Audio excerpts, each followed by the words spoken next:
He told me he couldn't commit because of trust issues. That was the line he used every time I asked about our future, every time I pressed him about why I only saw him at night, why he never wanted to meet my friends, why he flinched when I reached for his hand in public. I believed him. Stupidly, I let him spin his stories about exes who ruined him, about needing time to heal, and I convinced myself that if I just waited, if I just loved him enough, he'd finally let me in. Last week, we fought.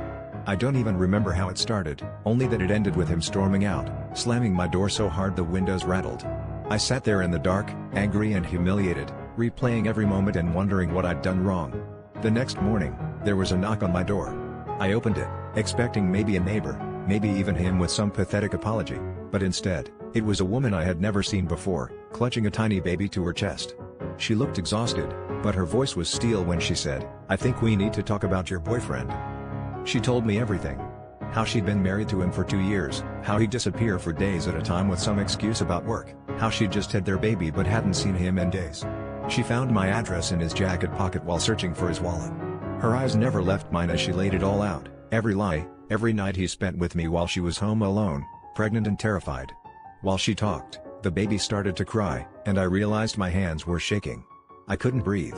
I wanted to scream at her, at him, at myself for letting this happen. After she left, I sat in silence for hours, replaying every sign I missed, every time I let him blame his trust issues for the fact that he was never really there. I always thought I was the one with something to prove, that if I loved him hard enough, he'd finally open up. But the real twist was that, deep down, I never trusted myself enough to walk away. I wanted so badly to believe his lies, because facing the truth meant admitting that I'd ignored every red flag, just to avoid being alone.